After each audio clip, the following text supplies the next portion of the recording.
नमस्कार, NTV news लाइनमा स्वागत छ। म Nima Kafle. NTV news line घटना विवरण र विषयको विश्लेषण सहितको कार्यक्रम हो। हामीले तथ्य सहितका विषयको उठान गर्दै विश्लेषण समेत गर्दै आएका छौं। आजको श्रृङ्खलामा उद्योग वाणिज्य तथा आपूर्ति मन्त्रालयले गत आर्थिक वर्षमा हासिल गरेका उपलब्धिका विषयमा चर्चा गर्नेछौं। यो सँगै उद्योग क्षेत्रमा वैदेशिक लगानी बढ्दै गएको प्रसङ्ग पनि आजको श्रृङ्खलामा समेटेका छौं। कोरोना भाइरसको संक्रमणको जोखिमकै बीच विभिन्न मन्त्रालयहरूले गत आर्थिक वर्षमा उल्लेख्य सफलता हासिल गरेका छन्। बन्दाबन्दीकै बीच नागरिकको जीवनलाई सहज बनाउन देशभरको आपूर्ति व्यवस्था मिलाएर चर्चामा आएको उद्योग वाणिज्य तथा आपूर्ति मन्त्रालयले गत आर्थिक वर्षमा समग्रमा उपलब्धिमूलक काम गरेको छ। मन्त्रालयले गत आर्थिक वर्षमा कस्ता काम गर्यो त?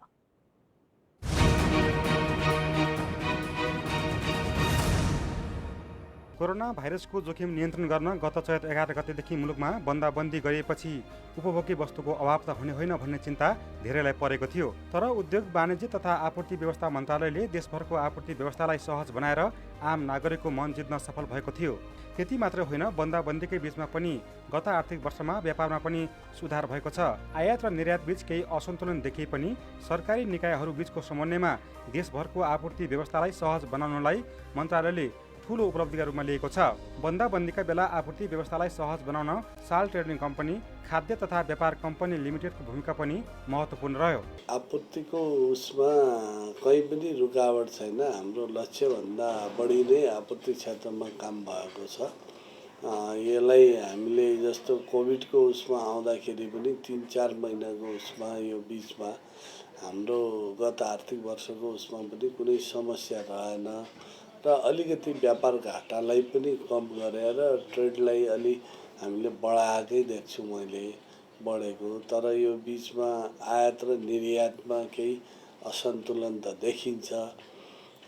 तर पनि आयातमा विशेष गरी हाम्रो देशैभरि जुन खालको हामीले आपूर्ति गऱ्यौँ र अनि साल ट्रेडिङ भयो, नेपाल खाद्य व्यवस्था व्यापार कम्पनी लिमिटेडको भूमिका पनि महत्त्वपूर्ण रह्यो यसले गत आर्थिक वर्षमा यो। र अहिले हामीले महसुस गरेको, सबैले महसुस गरेको कुरो के हो भने यो कम्पनीहरू चाहिन्छ है, सरकारको राज्यको हस्तक्षेप चाहिन्छ भन्ने कुरो र संस्थानहरूलाई पनि व्यवस्थित गर्ने कुरो भएको छ यो आर्थिक वर्षमा। गत आर्थिक वर्षको कठिन अवस्थामा पनि सरकारी निकाय बीचको समन्वय र निजी क्षेत्रको सहयोगमा आपूर्ति क्षेत्रलाई व्यवस्थित बनाइएको हो। राज्यले जोखिम उठाएर काम नगरे देशभर उपभोग्य वस्तुको अभाव हुने भएकाले निजी क्षेत्रको सहयोगमा आपूर्ति व्यवस्था सहज बनाइँदा त्यसको नतिजा पनि सकारात्मक परेको विश्लेषण मन्त्रालयले गरेको छ। यही बीचमा सरकारले कालो बजारी नियन्त्रण गर्ने काममा पनि सफलता हासिल गरेको छ। त्यही कारण सङ्कटका बेला राज्य र सरकार छ भन्ने अनुभूति नागरिकले पाएका थिए। हामीले निजी क्षेत्रसँग पनि धेरै यो बिचमा अब दूरी मेन्टेन गरेर रिस्क पनि लियौँ हामीले, किनभने यो त जनताको कुरो हो, राज्यको कुरो हो र सबैभन्दा समस्या यदि हामी सुतेको भए आज एउटा अभाव सिर्जना हुन्थ्यो त्यो भइसकेपछि हामीले हरेक क्षेत्रको कामलाई अगाडि बढाउन निजी क्षेत्रको सहयोग पनि त्यत्तिकै लियौँ हामीले र हाम्रो मन्त्रालयको टिम पनि त्यत्तिकै खट्यो। उसले रिस्क लिएर भए पनि खट्ने जसरी काम गर्यो, यसले रिजल्टहरू प्राप्त गर्यो। जस्तो तपाईँले उदाहरणको लागि यो बजारमा त्यस्तो अभाव सिर्जना भएन, कालोबजारी भएन, हुन्दिएनौँ हामीले। जहाँ अलिकति शङ्का लाग्यो त्यहाँ हामी हस्तक्षेप गऱ्यौँ र कारबाहीको प्रक्रियालाई पनि बढायौँ र कैयौँ म हुँ भन्नेहरू पनि कारबाहीको दायरामा आयो। हामीले कुनै कसको सम्बन्ध कहाँ छ, को कहाँ जोडिएको छ त्यसलाई हेरेनौँ हामीले र निष्पक्ष भएर हामी अघि बढ्यौँ र त्यसले जनतामा एक खालको राज्य छ है, उपस्थिति भएको छ भन्ने अनुभूति दिलाउन सफल भयौँ। त्यो भनेको हाम्रो टिमवर्ककै कारण हो। आयात निर्यात र आपूर्ति मात्र होइन, गत आर्थिक वर्षमा नेपाल औषधि लिमिटेडले नयाँ औषधिहरू उत्पादन सुरु गरेको छ। त्यति मात्र होइन, सरकारले निर्धारण गरेका विभिन्न लक्ष्य प्राप्त गर्न प्रयासहरू भएका छन्। कतिपय काम लक्ष्य अनुसार हुन नसके पनि आगामी दिनमा नयाँ ढङ्गले जाने तयारी भइरहेको छ। नेपाल औषधि लिमिटेडले पनि अब यो औषधिहरू केही उत्पादन गर्ने त्यसपछि यो सेनिटाइज उत्पादन गर्नेदेखि लिएर यता त्यसको कामहरू बढेको छ र यसले आफ्नो लक्ष्य जे उद्देश्य लिएको थियो तैपनि जुन लक्ष्य अनुसार जानुपर्ने हो अब त्यो हिजोदेखि नै बिग्रिया हुनाले त्यसलाई हामी अब नयाँ ढङ्गले लैजान एउटा नीतिको अध्ययन गरिरहेछौँ र विज्ञहरूको त्यो गरेका छौँ जस्तो रुग्ण उद्योग इत्यादि यिनीहरूको र पहिलेका अध्ययनहरूको पनि हामीले अध्ययन गरेर नयाँ खालको संश्लेषण गर्ने फिल्डमा जाने भन्ने त्यो भएर मन लाग्छ यो वाणिज्यतर्फ आपूर्तितर्फ पनि हामीले लक्ष्य लाई प्राप्त गर्ने कोसिस गऱ्यौँ। कैयौँ चिजहरू हाम्रो यस्तो छ जो पुँजीगत खर्च गर्ने कुरोमा केही हाम्रो त्यो पुगेन।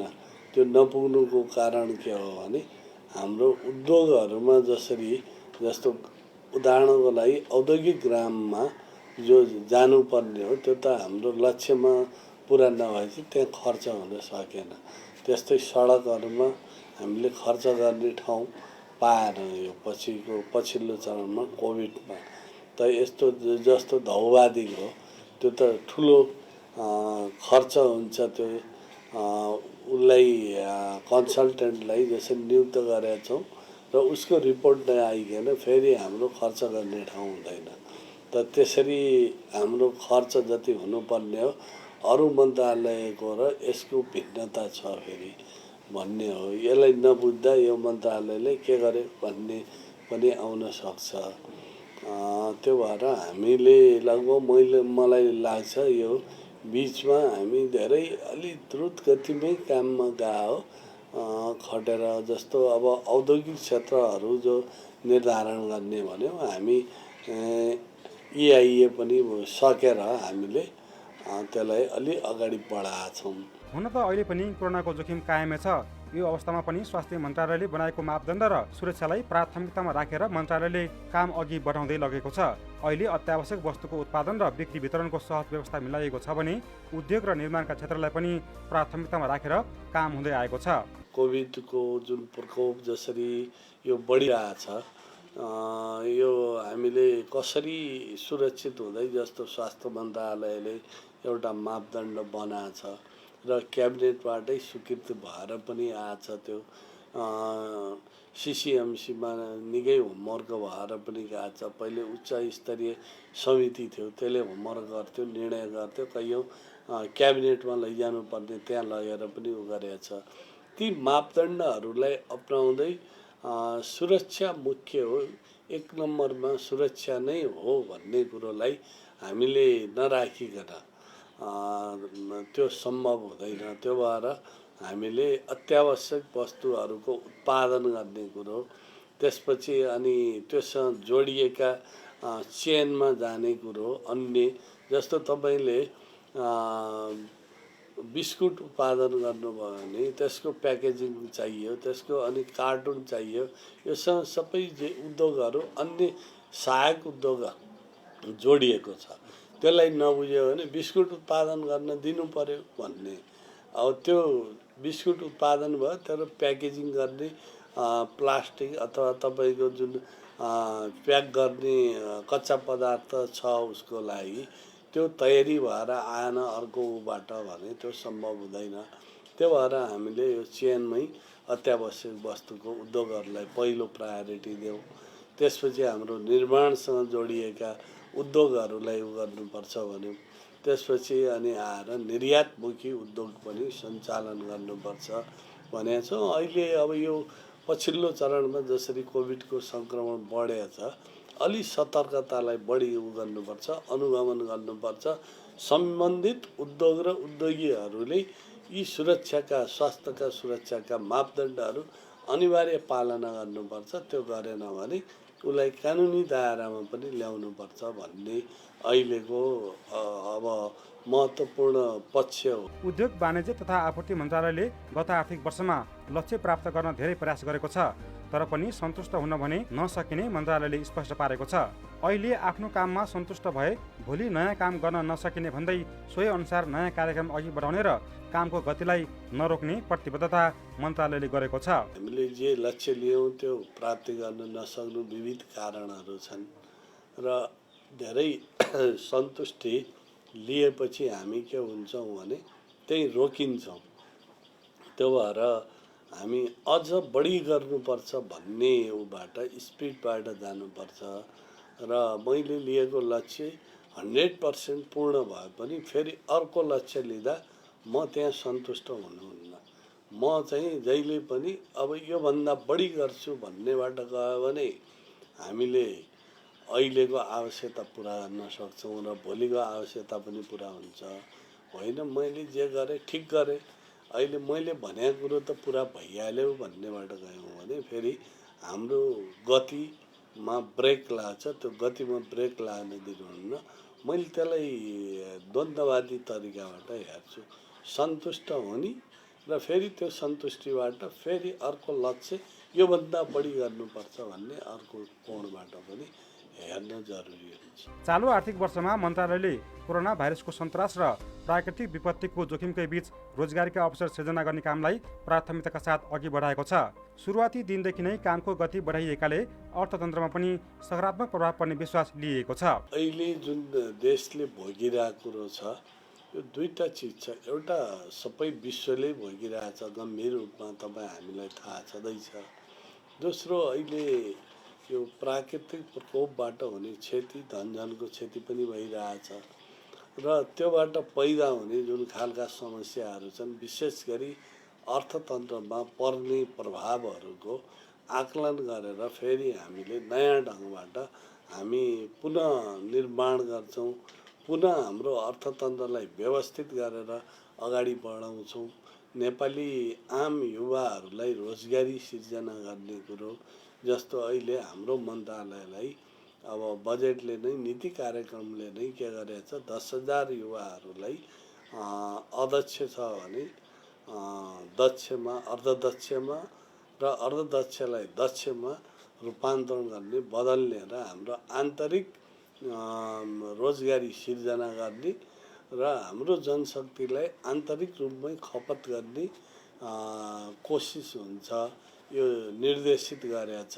त्यो भएर हामीले अहिले नै धेरै वर्कआउट गरेका छौँ। हाम्रो काम सँगसँगै यो श्रावण महिनादेखि नै अघि बढेको छ र हामी असोज मङ्सिर पर्खिने पक्षमा छैनौँ। त्यो स्पिडसहित हामी गतिसहित अघि बढिरहेका छौँ। विभिन्न बाधा अडचन र चुनौतीकै बीच उद्योग वाणिज्य तथा आपूर्ति मन्त्रालयले गत आर्थिक वर्षमा गरेको कामको सर्वत्र प्रशंसा हुने गरेको छ। चालु आर्थिक वर्षमा पनि मन्त्रालयले आफ्नो कामको गति बढाउँदै नागरिकले प्रत्यक्ष महसुस गर्ने काम गर्ने अपेक्षा आम नागरिकको छ।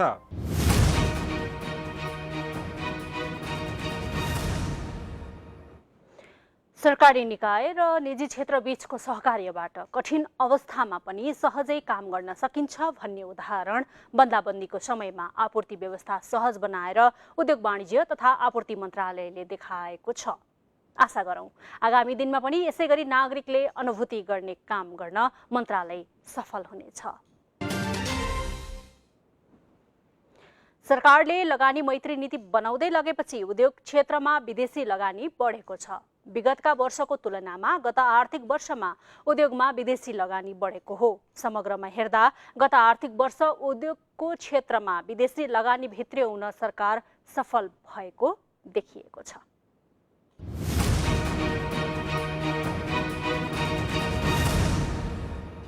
सरकारले उद्योगमा लगानी मैत्री वातावरण बनाउँदै लगेपछि गत आर्थिक वर्षमा झण्डै 38 अर्ब रुपियाँ बराबरको विदेशी लगानी भित्रिएको छ। 277वटा उद्योग दर्ता भएको गत आर्थिक वर्षमा 229 वटा प्रोजेक्टमा गरी 38 अर्ब वैदेशिक लगानी भित्रिएको हो। सङ्ख्याको रूपमा 277 वटा उद्योगहरू गत आर्थिक वर्षमा आए हैन। त्यसै गरी गत आर्थिक वर्षको अन्तसम्ममा चाहिँ झन्डै 2,34,000 जति कम्पनीहरू गत आर्थिक वर्षको अन्तसम्ममा हामी कहाँ अस्तित्वमा आए। त्यसै गरी विदेशी लगानीतर्फ हेर्ने हो भने 229 वटा प्रोजेक्टहरूमा गरेर 38 अरब जति चाहिँ गत आर्थिक वर्षमा मात्रै लगानी, वैदेशिक लगानी हामी कहाँ भित्रिएको अवस्था रह्यो।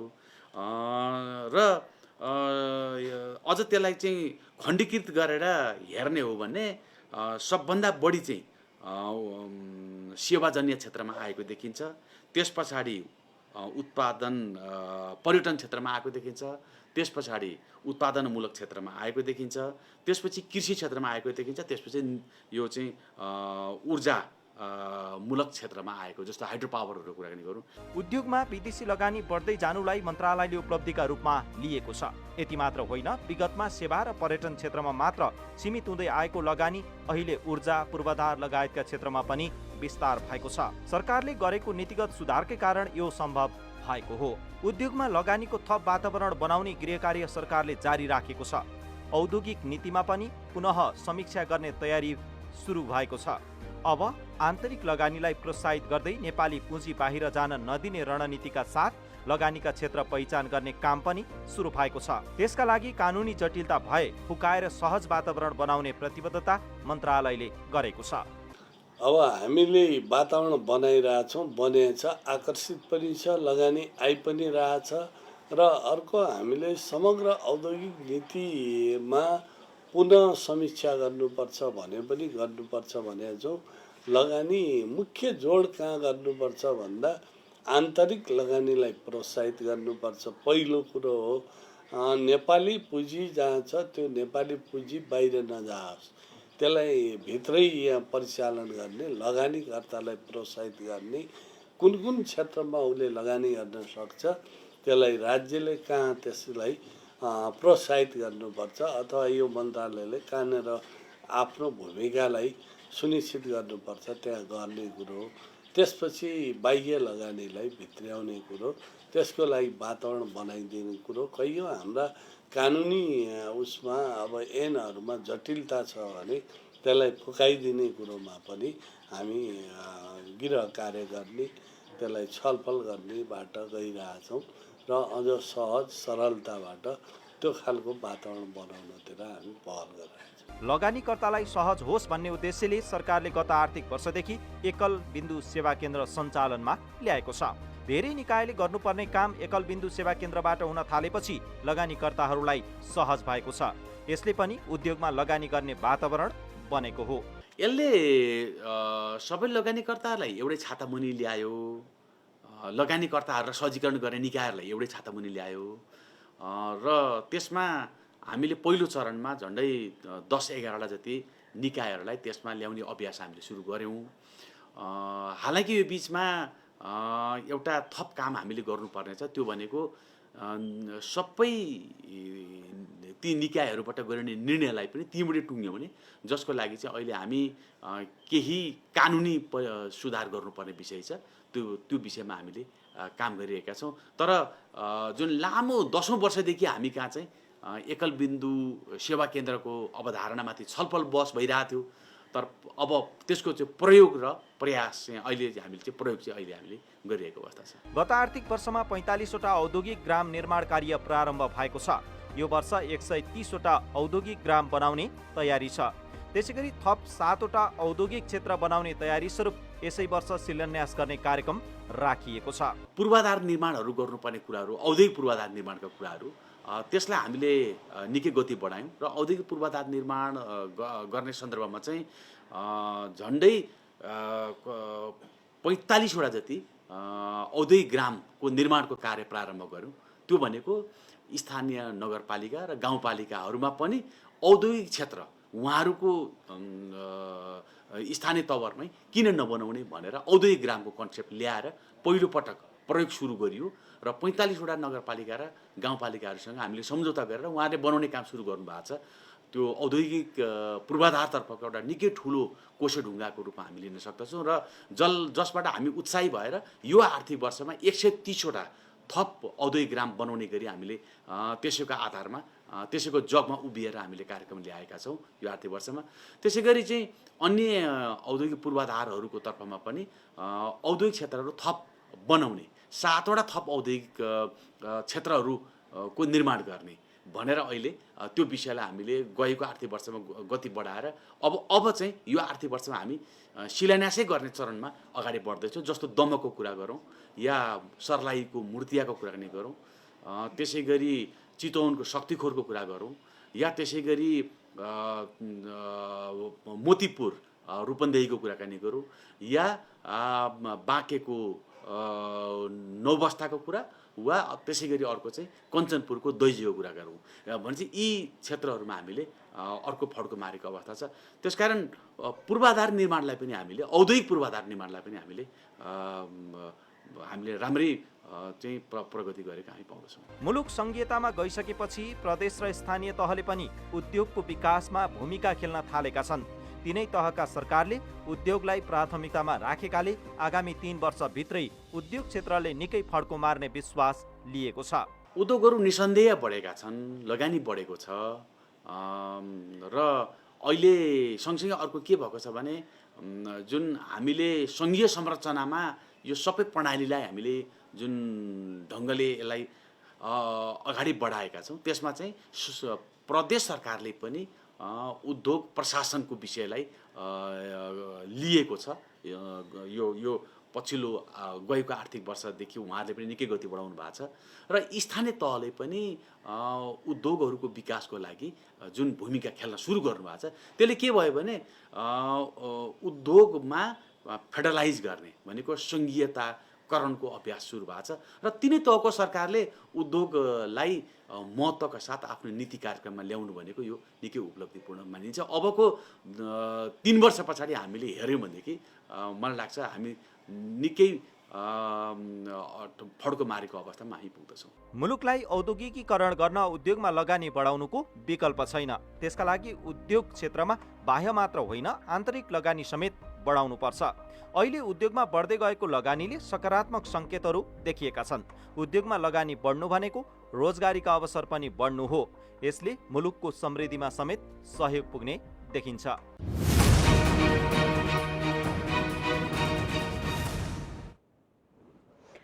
गत आर्थिक वर्षमा कोरोना भाइरसको जोखिमकै बीच उद्योगमा भित्रिएको विदेशी लगानीले आम नेपालीलाई उत्साहित बनाएको छ।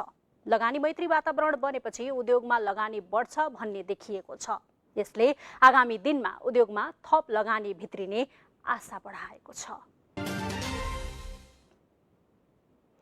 एनटिभी न्यूज लाइनमा आज हामीले उद्योग वाणिज्य तथा आपूर्ति मन्त्रालयले गत आर्थिक वर्षमा हासिल गरेका उपलब्धिका विषयमा चर्चा गर्यौं। यो सँगै उद्योग क्षेत्रमा वैदेशिक लगानी बढ्दै गएको प्रसङ्ग पनि आजको श्रृङ्खलामा समेट्यौं। कार्यक्रमको अर्को श्रृङ्खलामा पनि यस्तै समसामयिक विषय र प्रसङ्ग सहित उपस्थित हुनेछौं। जाँदा जाँदै मुगुमा फुलेका विभिन्न प्रजातिका फूलका दृश्य सहित एनटिभी न्यूज लाइन युनिट बिदा माग्छ। एनटिभी न्यूज हेर्दै गर्नुहोला। नमस्कार।